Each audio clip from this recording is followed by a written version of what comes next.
Hello and welcome. Welcome to Think It, Believe It, and Achieve It with Chanday Langworthy. Today we have an exciting topic. We have some things we're going to be talking about, and you want to stay tuned. I have a special guest with me today, and I'm going to be introducing her in just a minute. But before I do, let me just tell you, Think It, Believe It, and Achieve It is a show where you'll find motivationally inspired content to help you become the best version of yourself. Now today, my special guest, she is a native of Omaha. She is a community activist. Her voice speaks volumes on tough topics that are difficult to discuss, but she is one that is bringing in the business to help the community to build a better tomorrow starting today. And she's also running for city council next year in that election. Please help me welcome Camelia Watkins, also known as Cammy. So let's welcome Camelia, and I will refer to her today as Cammy. She is one of Omaha's natives, and she is doing some dynamic things in the city. Please help me welcome Cammy again. Hi, how are you today, Cammy? Hi, thanks so much for having me. Good, welcome, welcome, and I'm so glad you were able to join me today on Think It, Believe It, and Achieve It. Again, this is a show where we do motivationally inspired content, and I think that your stance, that what you stand for in your community is very important, and it's needed to be broadcasted throughout the community. So today is a day we're going to have some just candid conversations about what you're doing in the city, what types of things that inspire you to do it. So if you don't mind me, I always like to start with what is city council? For all of our viewers, can we just start with what is city council? What does the members consist of, and what are some of the responsibilities? Yeah, so the Omaha City Council, their city councils or town councils or board of aldermen are typically the names all across the country, but in Omaha we refer to as the city council. Okay. And they're essentially the legislative body of the city. Okay. So the same way that we have the president and the Congress, okay, or on the federal level in states we have our governor, and in Omaha the unicameral or the legislature. So on the city level, when you get down this local level, it's your mayor and your city council. So we're the legislative body that helps enact laws and also passes or proposes laws for the city. Oh, absolutely. That is great to know, because sometimes we get lost in things that don't really matter, but the city council is, like you said, a body of the legislative that really can help make differences within the community and within the city. So let me just ask you, what actually inspired you, or who inspired you to get real active and become an advocate for the city, and even to think about running for a city council? So, I've been doing nonprofit work for almost 20 years. Oh, absolutely. And in every area, the first job where I actually started advocating for policy and laws, one of the first things I did was ended up testifying in front of the city council. Oh, okay. And it was about passing zoning laws in a particular neighborhood, that there was a community that was trying to get the zones passed or changed in the area. And so zoning laws really control how we use land in development. And it's so important for us, because if you think about all of the development that's happening and how gentrification occurs, most of that starts with a developer or a builder deciding to change the zoning. Oh, you know what? That's very enlightening. Thank you for sharing that with us.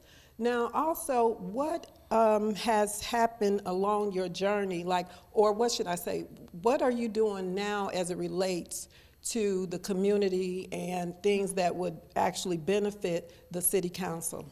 Yeah, so right now I serve as the deputy director for an organization called Inclusive Communities, and our mission is to confront bigotry, prejudice, and discrimination. Oh, absolutely. And so it's a broad mission, but that really gives us the opportunity to just always be looking at how do we best serve those marginalized, unseen, invisible parts of our community. So we look at people who might be deaf and hard of hearing.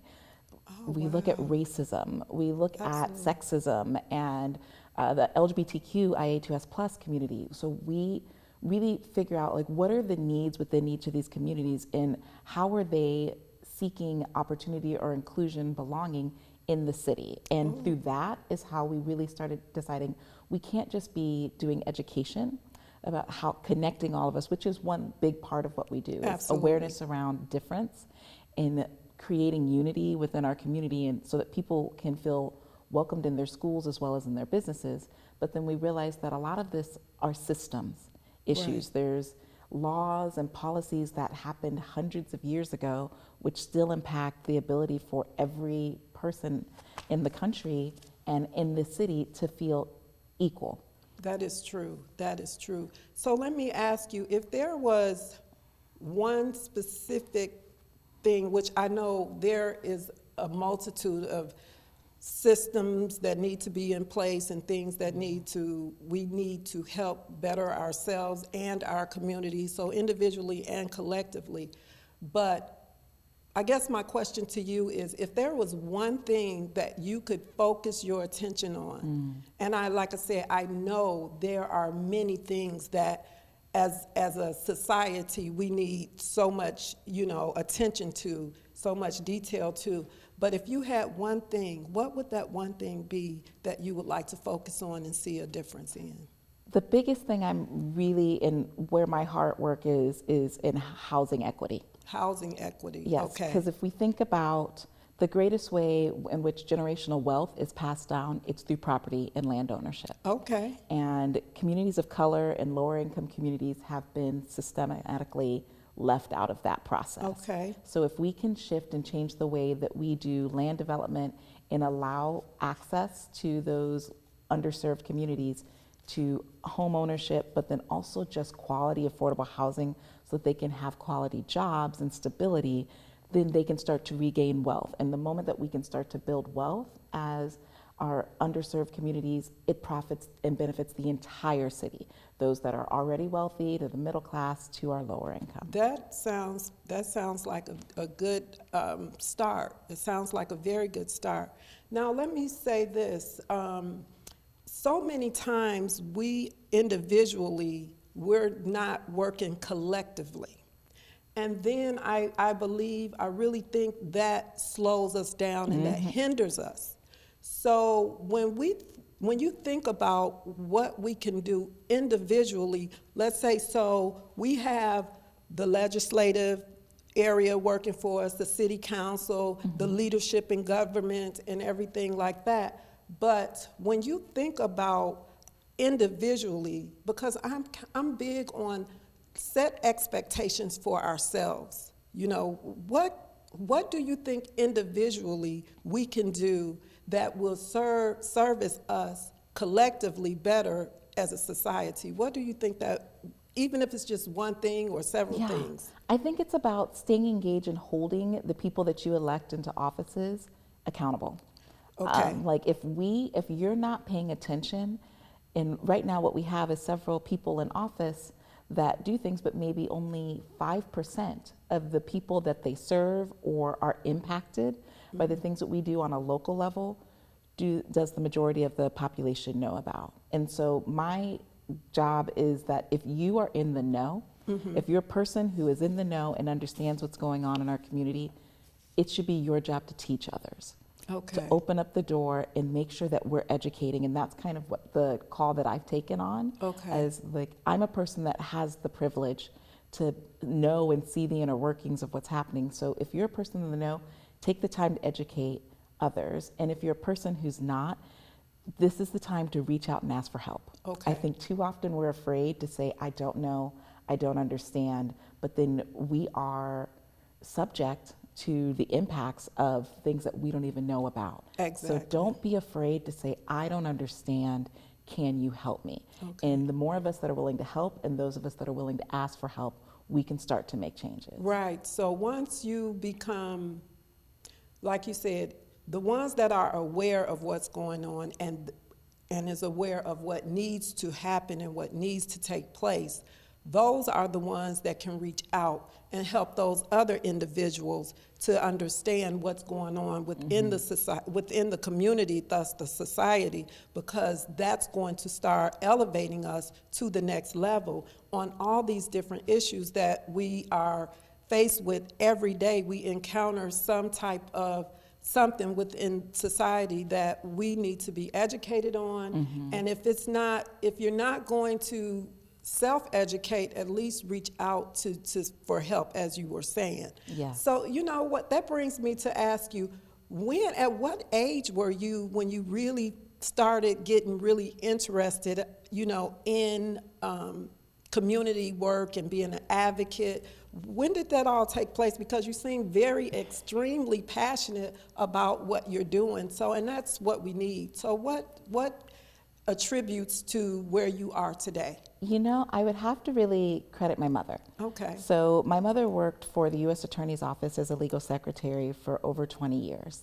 And through her work there, she always had all these opportunities to do volunteer in service. And I remember at like 11 or 12 doing a graffiti cleanup in the community. And she just took us out one weekend and we went and were painting over graffiti. And I remember asking my mom questions like, so why is this? Why is this here? What's happening? And why are we doing this? And my mother was always so great about never casting blame or saying like the perpetrators of something were bad, but just trying to explain things in an open way, which forced me to have to do research and learn more. And so I think it started there, and it really got enacted once I got into college.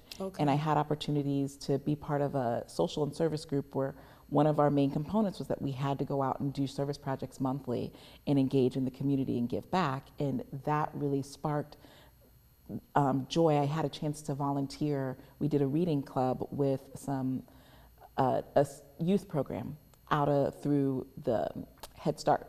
Oh, okay. And we would go every month, and actually I ended up going twice a month and just reading and doing activities with these kids. The majority of the kids were recent refugee youth and immigrant youth in Iowa City.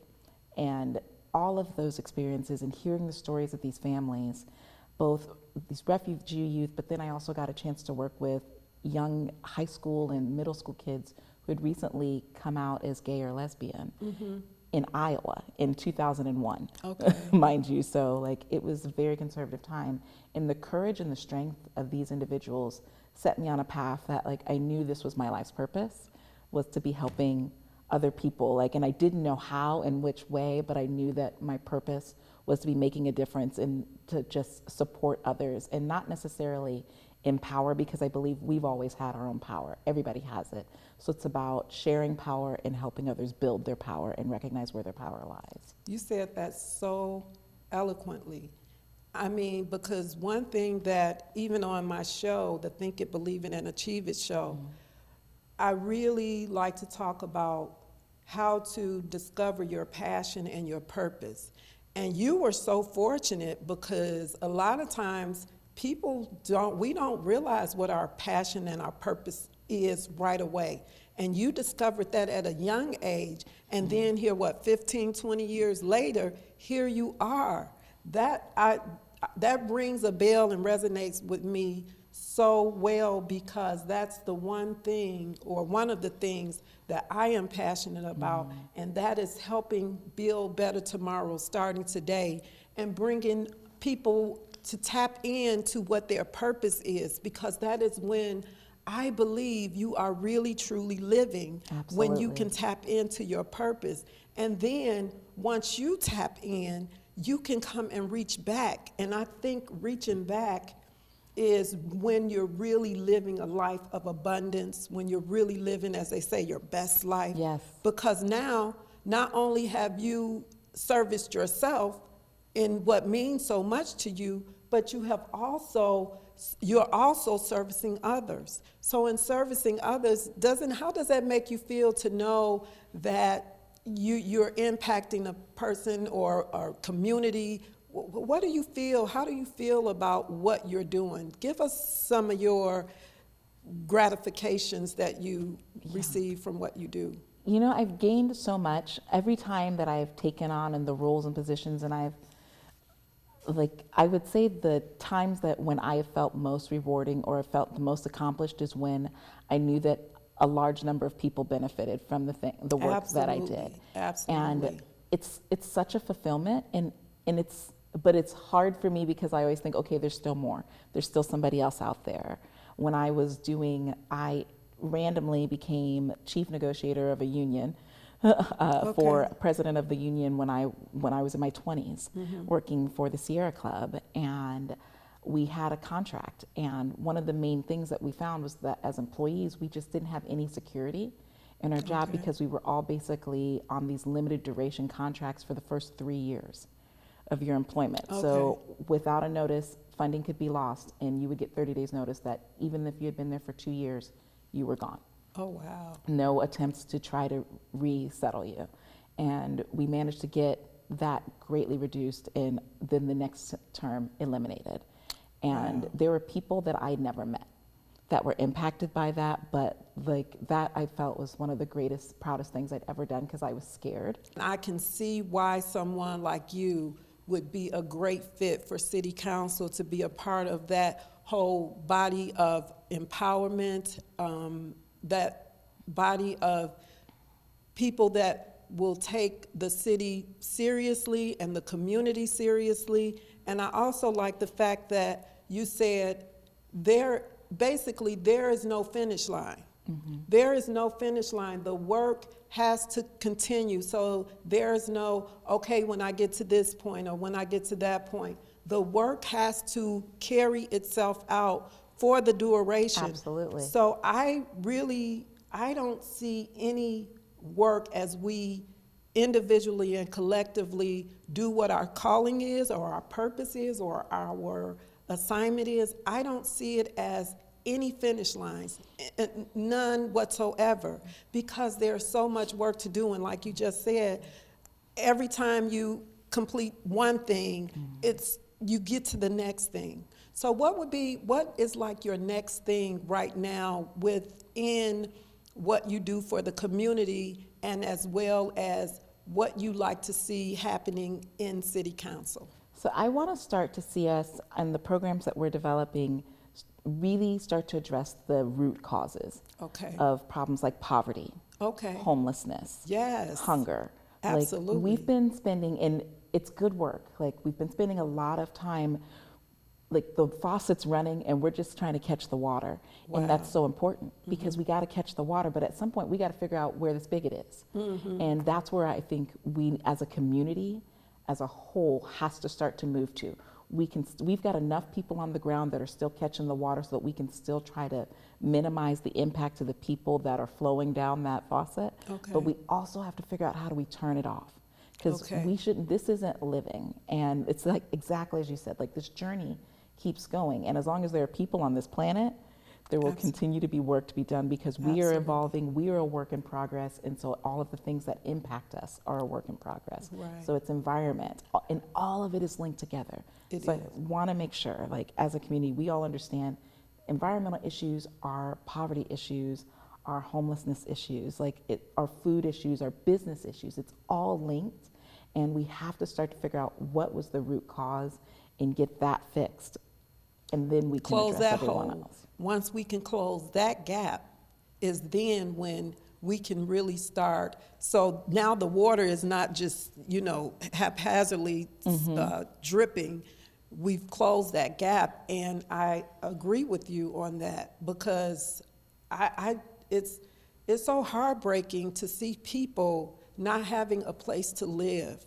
I just don't, I don't understand that. And I know it stems from so many different variables. I get that, but like you said, to get that core, to get the root of it dealt with, then is when we can build, because now the foundation is solid. And I really agree with you on that. So going forward, like once you're in City Council, now the real work begins. Where would you start once you're in position, once you are a member and things are under, your jurisdiction. I have the power. Okay, basically, you're right. So knowing that a city council is 7 people, Okay. so we will have to work in partnership. But one of the things that I am most interested in starting to lay the groundwork for, and hopefully accomplishing in the first 4 years that we serve 4-year terms, Okay. is getting a participatory budgeting Okay. system put in place. So right now, the citizens and the residents of this city only get to have a say at the public hearing of the city council just before they vote on the budget. Okay. So the budget itself is completely designed and developed by the mayor and whatever parts of the mayor office or city government engagement and the people that'll get funded from there. And I've said it multiple times, but budgets are moral documents. What we decide to put our funding and put money to is what we care most about in our cities. Okay. And there's right now really no opportunity for the people who live here to have a part in that budget. You know what? It's great that you mentioned that because, I do work with professionals and personal work with helping building better tomorrows starting today. And one thing I think is important to do is to have people understand, first of all, who they are. Who am I? What does my biography speak to? And what possibilities? So for people to understand possibilities. So it's important that, as you said, creating budgets, you need to have budgets for underprivileged educational systems put in place. And that helps bring upon a better mindset, a better thought process, systems that helps, plans of actions, and I think plans of actions and strategies for the underprivileged or people who are not inspired in that way. Or left out. Or left out. I think that's very important. So if I can ask you to just speak a little bit about if someone is looking to get in touch with you or follow you because you are going to be running, can you give them the time and the dates that the city council will be up for election, where they can reach you, or how they can get involved? Because these are very important things to know because, like I said, you seem extremely passionate and a great fit for the city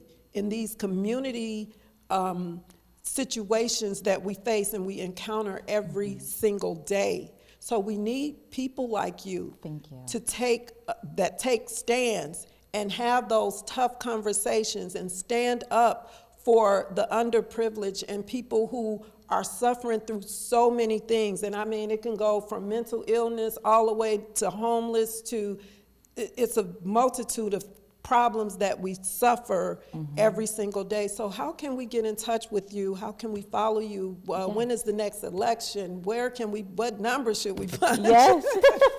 So save the date. April 6th is the primary. May 11th is the general. So April you need to 6th. vote in both. I have a very crowded race. There are 4 other people running for the same seat that I'm running in District 3 for Omaha, 3. which essentially covers the Old Market, south of Dodge, all till the interstate, essentially, up to about 90th Street. Okay. So April 6th, so many people do not vote in our local city elections. They're always held the spring after the presidential election, so we're all tired. Okay. But we got to keep that energy that we brought on November 3rd and take it to April 6th and then May 11th. Okay. And then my website is www.cammy, CAMMY, the number 4, council.com. And on there I have the very first page. We ask, because I really, really want to know this, I ask you, what's your vision for Omaha? Okay. And that's how we are absolutely shaping what we talk about, what we learn, what we're pushing forward from what people are sharing with us there. Like, I want to know, what do you want to see in this city? Not just what needs to be fixed, but what do you want us to believe that we can be? Absolutely. A vision, there is nothing more important than a vision. What is the vision that we see? Where would we like where do we see ourselves as a city collectively? What issues are important to us? Where do we want to see ourselves on the other side? And how gratifying and rewarding that's going to feel when we work together, individually but collectively, to get to the other side, to deal with, like you say, elevate our voices to these tough conversations, to these things that are so important to us. I am so grateful that I had this opportunity to spend with you and talk to you about some of the things that are going on in the community and things that are important to you, and the benefit of you becoming part of City Council, Omaha, Nebraska City Council. I believe that there is no other better than Camelia Watkins. Cammie, I appreciate you coming here today, and I hope that you'll come and join me again soon. Yes. So whenever you're available, the stage is yours. Give us the information so that we can follow you and we can support your mission, your vision, and see you on the other side. Thank you, everyone, for joining me. This again is Camelia Watkins. Cammie, thank you again for coming, and I really hope that you will join me again on Think It, Believe It, and Achieve It, where we are here to motivate you, inspire you, and encourage you to becoming the best version of yourself.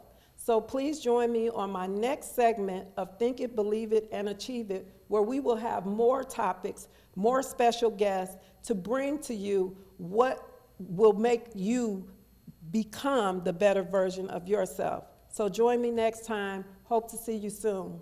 Stay tuned. Thank you.